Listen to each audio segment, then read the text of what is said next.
Hello, my name is Carlos Eduardo Juarez Salazar, and I'm here to introduce to you my project, which is a novel energy harvesting antenna for battery-less Internet of Things devices.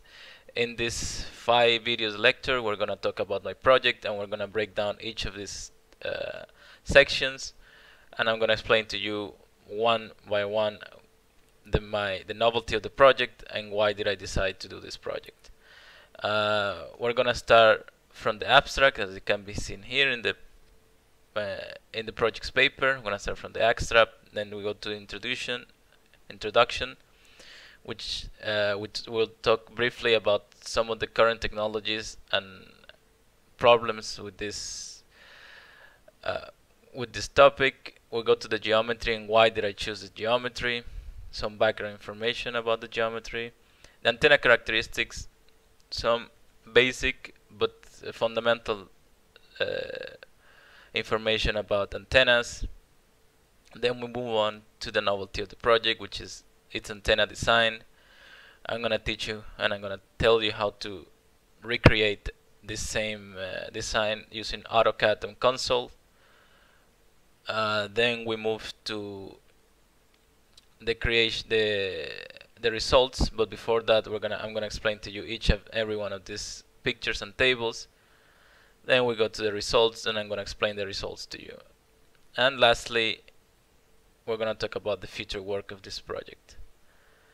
So let's get started.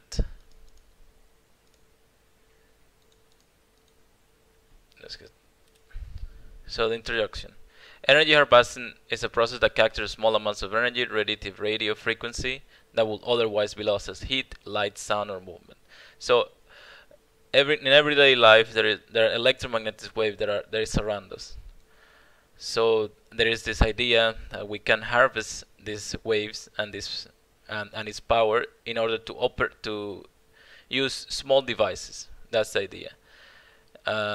To charge your battery, small batteries to light a bulb. As it can be seen here, there are a lot of users using a lot of energy, and this energy is going through the air, and it can be used to power small things as a traffic light or even power bigger things. That's the main idea.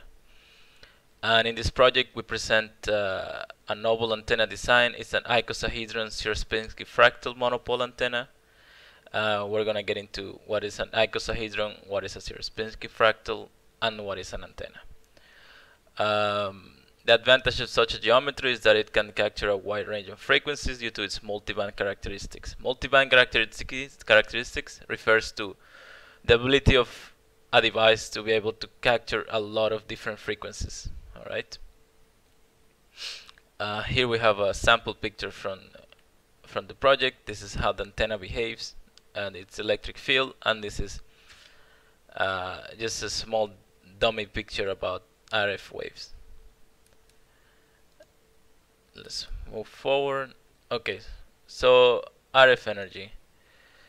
RF energy harvesting is nothing new. It's something that's been around for a long time, and it refers to the idea of harvesting energy from electromagnetic wave. This electromagnetic wave comes from your cell phones when you make a call, or when you're connecting to your wireless internet.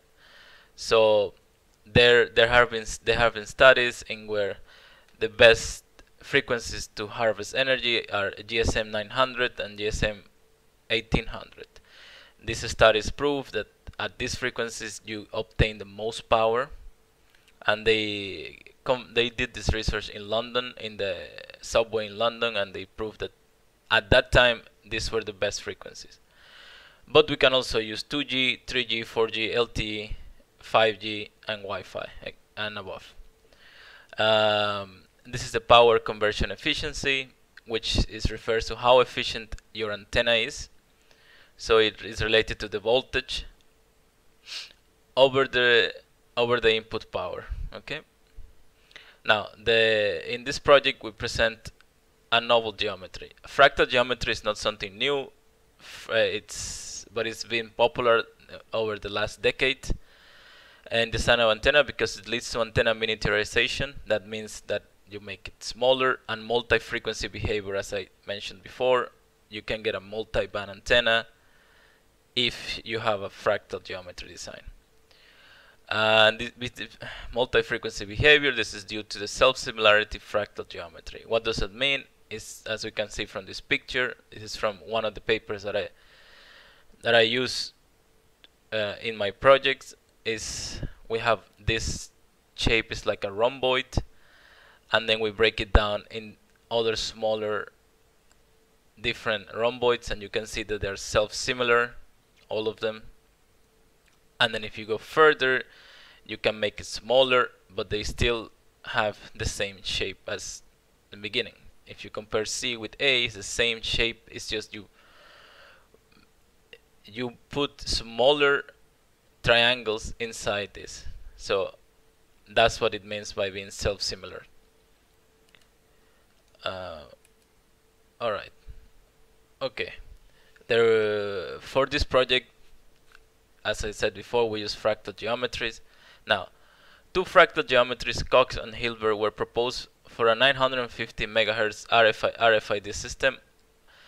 In this paper, the geometry of the antennas and their gain were compared, showing that loop geometries are beneficial in the creation of RFID antennas with a maximum gain of 2.5. This is 25.1 decibels dB, sorry, for a cut geometry, and 17.4 dB for a butterfly-shaped antenna. All right. So what does this mean? As you can see, this is a butterfly-shaped antenna, and this is also a butterfly-shaped antenna, but they have different fractal geometries. This one is a Koch geometry. This one is a Hilbert geometry. So this paper proves that if you have loop geometries, meaning that if you can make small fractal geometries and they can meet each other from the beginning and the end, then you can have multi-frequencies and you can have very big gains. This is what this paper proved. There is another paper that was very insightful in this project. It's this paper that used Console. Okay, in this project, Console has been utilized as the primary software to simulate the antenna and its gain and radiation pattern. And in that paper, a dipole fractal antenna was simulated to have resonance frequency from 860 MHz to 2.48 MHz. This is again useful for RFID systems because the system is very small and they require very small antennas that do not consume that much power, and that you don't consume that much power, but that they deliver they're efficient enough in power. The fractal geometry used in this paper was a snowflake, as it can be seen in the picture on the left. And the return loss for the antenna was recorded for the first 3 iterations of the antenna. So what do I mean by the first 3 iterations? As you can see, there are 1, 2, and there is another one here. There are 3 iterations, so there are 3 self-similar fractal geometries here with different lengths, all of them. And as it can be seen in the picture on the right, this is the S11 parameters. The S11 parameters, we're gonna explain them later. Oh, I'm sorry. So it proves that at 2.5 gigahertz there is a minus 20 return loss for the system, which is pretty good. Everything below minus 10 is considered efficient enough for energy harvesting systems and for antennas in general. And you can see that at 860 megahertz is around minus 17, which is also very good. Okay, here we conclude the first part of the lecture. Let's move to the other part.